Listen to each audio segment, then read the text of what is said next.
Hello everyone, your favorite spiffy man back again with the inaugural episode of a series I'm going to call Let's Go on an Adventure. Today I'm going to go over a question that I've heard pretty frequently. It's in the title, and the question is, what is reverse racism? And why do people keep telling me it's not a thing? Whenever I've asked this question here and there, most common responses I get are either A, it's not a thing, it's just racism, or B, educate yourself, shitlord. You clearly don't understand what racism is. Well, I decided to do the latter and tackle this question in the manner that I would imagine most people asking the question would. I Googled that shit. Now, from my experience, most people who Google things will pick a few articles from the first page of the search results, get a basic idea of what they're looking for, with Wikipedia likely being the most commonly perused source.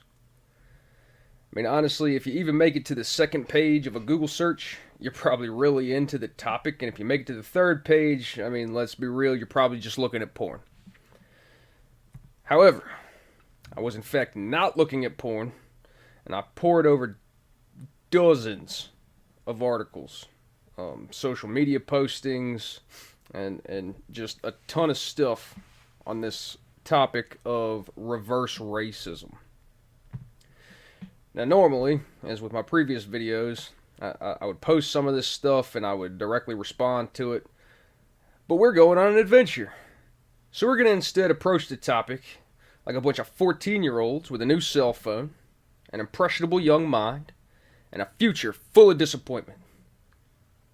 So what I did was I typed, quote, what is reverse racism into a Google search, and we're going to take a look at some of the results on page 1, starting with the Wikipedia article, because I think that's what people would jump to first. Just as a point of note, I completely understand that Wikipedia is often an unreliable source of information. I know all about Wikipedia. But let's try to remember that we're just teenage shitlords here trying to educate ourselves. Alright? Anyway, back to our regularly scheduled adventure. The Wikipedia page lays out the overall concept of reverse racism as follows.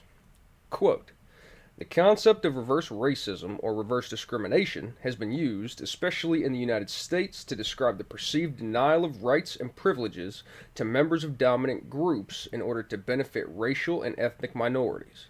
The term has also been used to characterize various expressions of hostility or indifference toward white people by members of minority groups. Claims of reverse racism tend to ignore disparities in the exercise of power and authority that scholars argue constitute an essential component of racism. In this view, isolated examples of favoring disadvantaged people over more privileged ones cannot constitute actual racism. Whew. Well, that was wordy and a little bit confusing.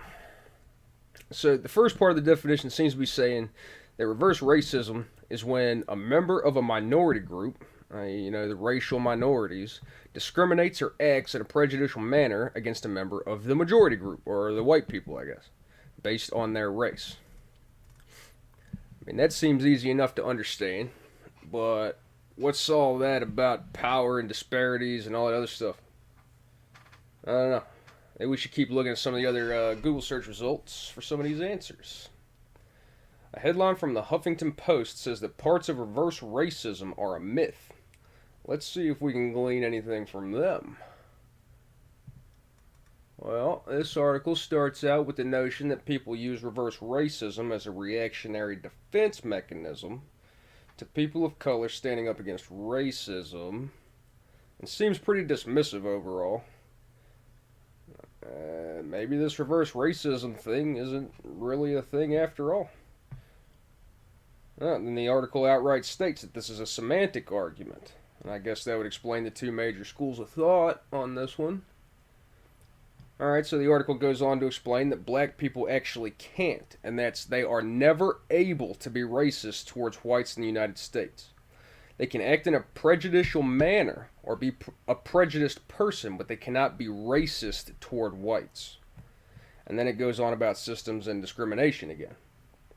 The four myths in the article um, are just kind of short refutations on the arguments that one, affirmative action programs steal jobs from white people.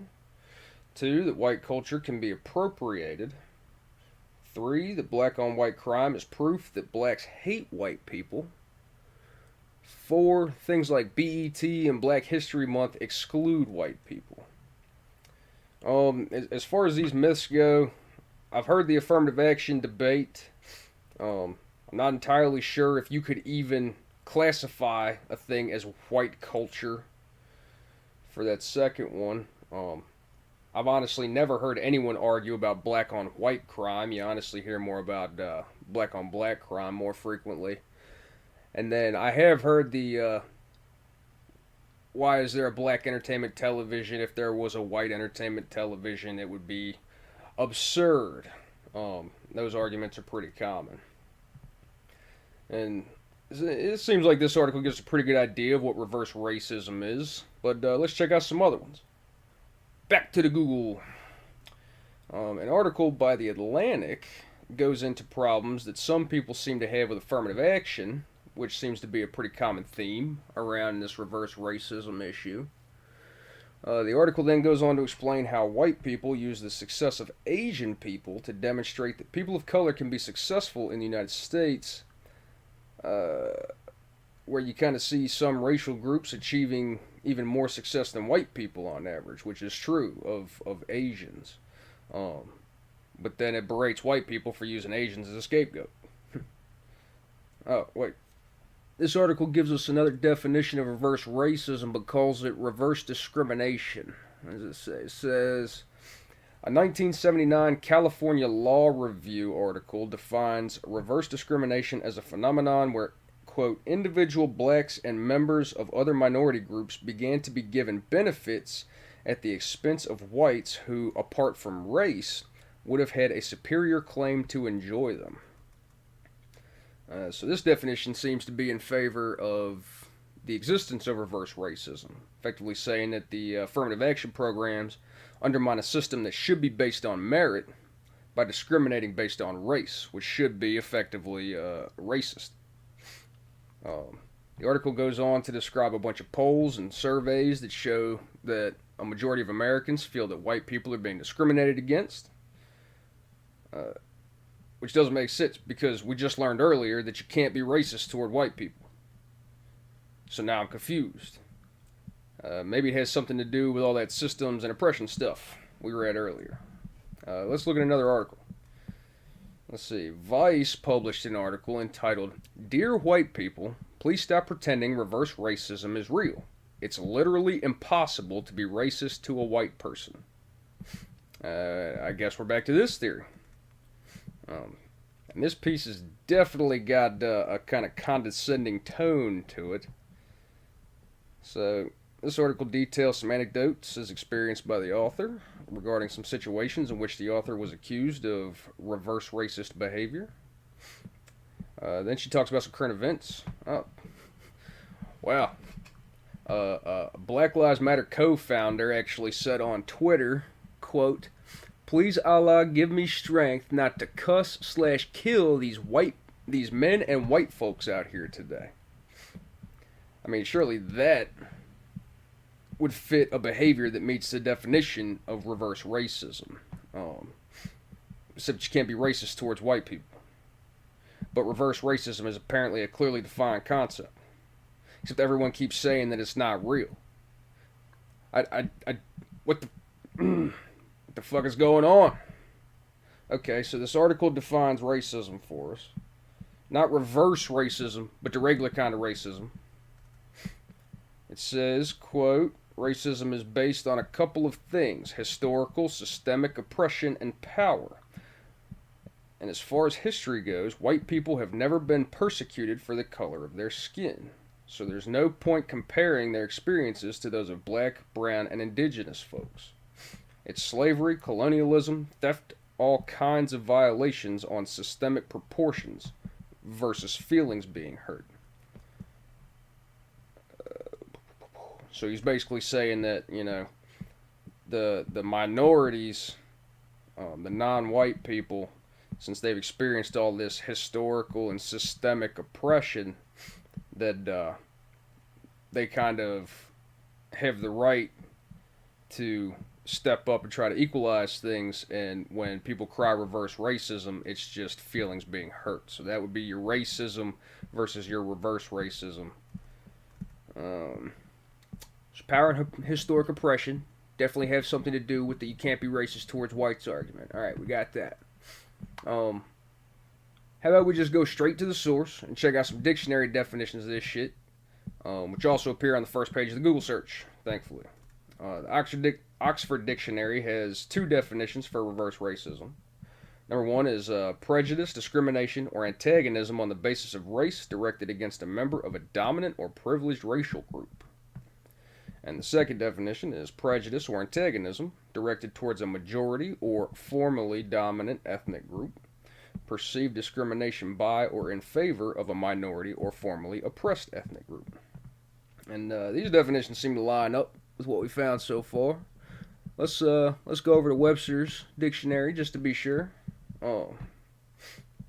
It doesn't seem to have an entry for reverse racism, but it has one for reverse discrimination, which seems to be interchangeable. So that'll have to do. It also has two definitions. The first being discrimination against whites or males as in employment or education. That's pretty damn simple. Number two is the practice of making it more difficult for a certain type of person, such as a white man, to get a job, to go to school, etc., because other people who were treated unfairly in the past are now being given an advantage. Okay.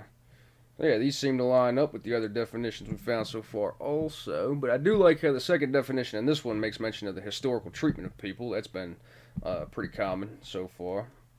But really, my ultimate question is that if you have clear definitions of the term reverse racism, like this, the definition is that's what this term means, is basically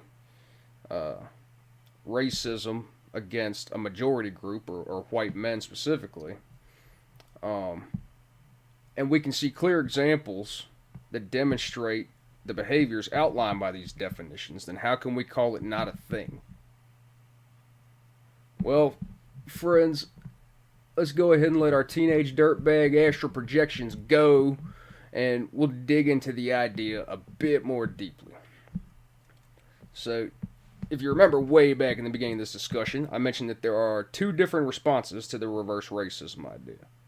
So let's look at the non-shitlord one that says reverse racism is just racism, and just look at the definition of the term racism. The Oxford Dictionary defines racism as one of a few things. Number one, prejudice, discrimination, or antagonism directed against someone of a different race based on the belief that one's own race is superior. Or two, the belief that all members of each race possess characteristics, abilities, or qualities specific to that race, especially so as to distinguish it as inferior or superior to another race or races. And in this, the first definition covers those dyed-in-the-wool racists who seem to claim the superiority of their own race over others. You know, that's just shit you saw in the Holocaust or the Rwanda genocides and things like that. The second definition seems a bit more applicable to the current discussion. Now, this is where we get into the idea that the United States is a white supremacist state that oppresses people of color through the use of systemic racism. And we'll get to more on that in a minute. But let's round out the definitions, double up on the sources with Webster's definition of racism, and it has a few of them also. Number one, the belief that race is the primary determinant of human traits and capabilities, and that racial differences produce an inherent superiority of a particular race. Number two, a doctrine or political program based on the assumption of racism and designed to execute its principles. Number three, a political or social system founded on racism. Number four, racial prejudice or discrimination. So we go complicated, we get a little simpler here. Now, the first one we got, another corroborating definition of racism with the Oxford Dictionary based on perceived racial superiority. We've been there. Definitions 2 and 3 both use the term the definition for one, and anybody who's been through second grade knows not to do that, but they appear to be describing the idea of a political or social system that discriminates based on race by design, which you kind of see in definition 2 in the Oxford Dictionary. but it basically implies that you have to design racism into a system for it to be racist. Uh, and definition 4, probably the most relevant definition in terms of this discussion. If racism is simply prejudice or discrimination based on race, then regardless of the skin color of an individual, it's possible to be racist towards them. And this is why there's a camp that argues there's no need for the reverse angle of reverse racism, because if you discriminate against a white person based on their skin color, then you're just engaging in racist behavior, which should simply be termed racism. So that's where you would get reverse racism is not a thing, it's just racism. And furthermore, using this paradigm, programs like affirmative action would be inherently racist due to both, one, discrimination against a racial group to ensure that people of another racial group are allowed an advantage over them, with all other things being equal, would be pretty fucking racist. And two, the belief that non-whites would not be able to achieve the position based on merit alone means that they must be inferior to whites inherently. And it kind of makes sense that if you were going with this last definition of just discrimination or prejudice based on race, then that's true. So really, why is there so much confusion around whether or not you can be racist toward a white person in the United States when we have clearly defined terms for this behavior and can demonstrate that it's occurred? Well, remember all that talk about power and systems and oppression when we were on our adventure earlier? Well, it's time to get into it, and it's fucking heavy, man. I'm afraid the answer is anything but simple. And to properly explain the phenomenon in its entirety really deserves its own video and its own discussion.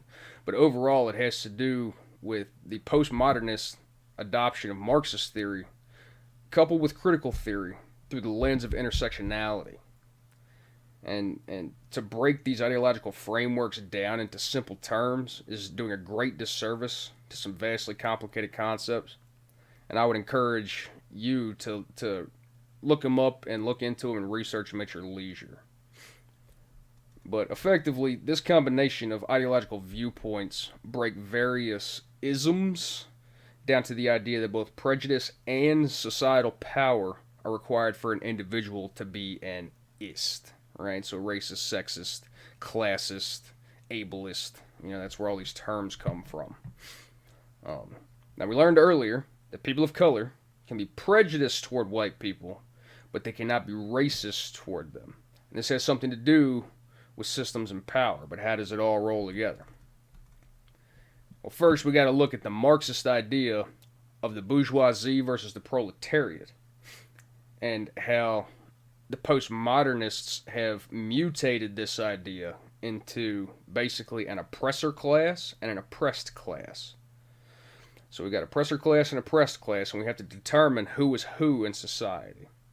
And in the United States, where race is concerned, in this paradigm, whites are the oppressors and non-whites are the oppressed in Western democratic states. So therefore, whites have power and non-whites do not. And it is very important to note that in this system, the oppressed class cannot, under any circumstance, have power over the oppressor class. And so to translate, non-white people cannot have power over white people in this system. Therefore, if you couple the idea of prejudice plus power equals racism or sexism or classism or whatever, with the notion that whites or males or the rich or whatever possess societal power over the non-whites or the females or non-rich people, then hopefully you could start to see why people who subscribe to this ideology also subscribe to and readily take advantage of this apparent double standard. Since non-whites are oppressed and therefore possess no societal power, they do not meet the requirement for racism, but can still engage in prejudicial behavior towards white people with abandon. to include open and blatant discrimination against whites or even outright hatred of white people as a class, since by definition, the oppressed cannot oppress their oppressors. Therefore, based on this ideological framework, reverse racism cannot exist, and the claims of reverse racism are nothing more than a reactive fabrication by a white supremacist system with which to continue the oppression of people of color. Whew. So you might be asking yourself, well, jackass, which one is right? And that really depends on whether or not you want to subscribe to the highly collectivized ideals of the postmodernist theory, and whether or not you choose to include societal power in your definition of racism. Some people do, some people don't. Me personally, based on my own research and experience, whites as a class, just as a racial class, are not actively working to keep people of color beneath them. And in my opinion, to collectivize a category as vast as race for any racial group, it really just blatantly ignores the individual differences within groups. It just throws to the wind the idea that within the group, the massive group of white people, that different people can be different. And to this idea, the postmodernist collectivist might say, well, individual differences don't matter when historically people of color in the United States have been oppressed, and those effects of oppression are still felt within the minority racial classes today.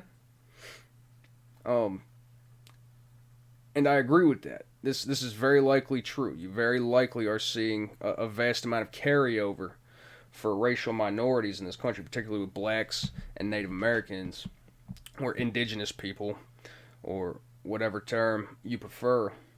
But where does the system stop and the individual begin? Right? Like, when do we begin to recognize that history is starting to repeat itself in kind of a reverse direction? The Vice article that we went through earlier mentioned 3 events that occurred not too long ago that I'll kind of close up with. First, it talks about an event at Ryerson University where 2 white journalism students were ejected from a meeting because they weren't marginalized or racialized. So basically, they looked at them and said, "You're white. Since you can't relate to any of this, you need to get out." And my reaction to that, if I'm looking at a knee-jerk reaction, is could you imagine if a college club, a club at a university, had a sign on the door that read "whites only"? And oh shit, it turns out that's happened before, right? A second event that occurred describes how a Black Lives Matter member refused to sell a t-shirt to a white woman at a rally or gathering solely because she was white, despite the woman being an avid Black Lives Matter supporter, ally, advocate. And I ask again, could you imagine if a storefront announced or had a sign in the front of it that said "No blacks," or if a store owner said, "I will not sell to blacks"? And oh shit, that's happened before too. I think you guys are probably getting where I'm going with this. Third event describes a queer black panel was discussing queer black issues in front of an audience, and in the process forced a few white attendees that were standing in the front of the crowd to the back of the crowd to make room for black guests. And all I have to say about that is, can anyone else recall when a national hero refused to move to the back of a thing just because her skin possessed a certain pigmentation? Like, when you flip the script like this, I think it makes it easier to see that some of these individuals and activist groups are not actually fighting for equality as they claim. And if they are, equality looks fucking weird to me. Right? But it seems to me like they're making a concerted effort to punish whites for the sins of the past. You know, I mean, some of them appear to be working towards a return to completely racially segregated spaces.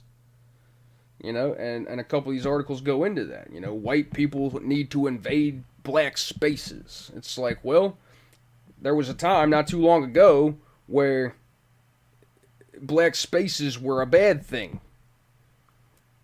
And I get the sentiment of, you know, like people get together and discuss issues that affect them.